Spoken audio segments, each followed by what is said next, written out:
లక్ష్మి, నీ గురించి ఏమేమో అనుకున్నాను, కానీ మీ అత్తయ్య చెప్పినట్టు నువ్వు నిజంగా మహాలక్ష్మివేనమ్మా.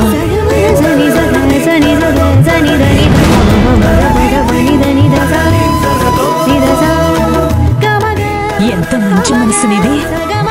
నువ్వెప్పుడూ ఇలాగే ఆనందంగా ఉండాలి తల్లి. స్వామివారి దర్శనం చేయించావు, కాలు నొప్పి తొలగించావు. నువ్వు చేసిన మేలు నేను ఈ జన్మలో మర్చిపోలేనమ్మా. అమ్మా నీ నోరారా పిలిచావు. ఇక నుండి నీకేం కావాలన్నా ఈ అమ్ముందమ్మా, ఈ అమ్ముంది. ఒక్క నిమిషం అమ్మా.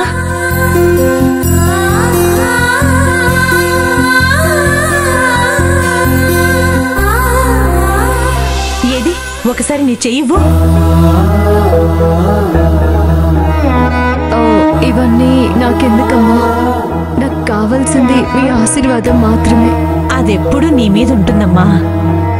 ఇవి నీ మీద ప్రేమతో ఇస్తున్నాను, వద్దనకుండా తీసుకోమ్మా. 10 ఏళ్ల క్రితం ఇవి త్రిపుర కోసం చేయించాను, కానీ ఏదేదో జరిగిపోయింది. ఇవి నీ చేతికి రావాలని రాసిపెట్టున్నట్టున్నాడు ఆ దేవుడు. వేసుకోమ్మా.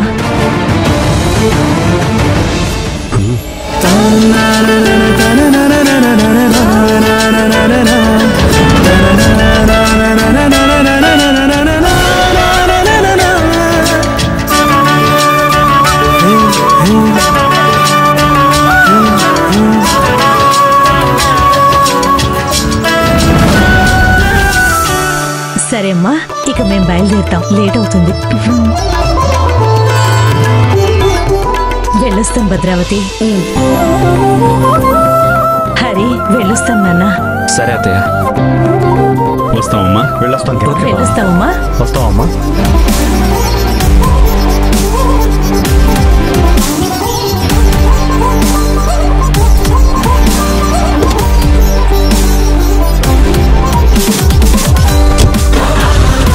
ఉంటావమ్మా. జాగ్రత్త.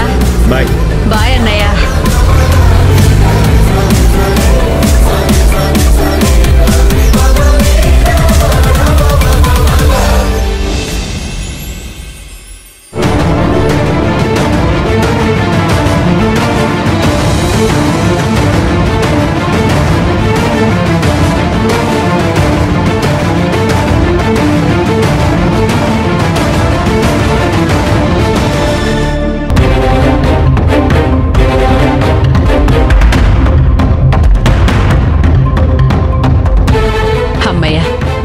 మొత్తానికంతా బాగా జరిగింది.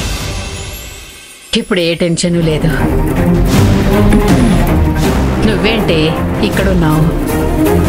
వాళ్ళు వెళ్తున్నారు కదా, కనీసం అక్కడ దాకా వచ్చుంటే బాగుండేదేమో.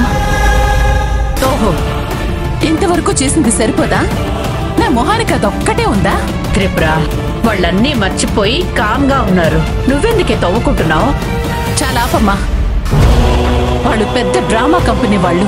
వాళ్ళ నాటకాలు ఎవరికి తెలియదు అనుకుంటున్నావు? కావాలని కడుపు రగిలేలా మాట్లాడారు. డబ్బుందని పొగరు. ఏదేదో ఊహించుకొని మాట్లాడకే.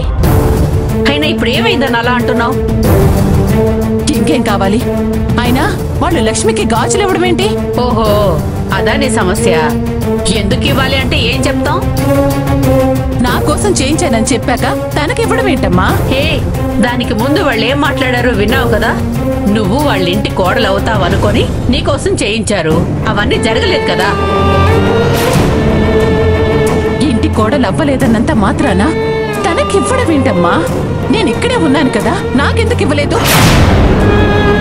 త్రిపుర, అయినా అవి తీసుకెళ్లి ఎవరో పరాయి వాళ్ళకి ఇవ్వలేదు కదే.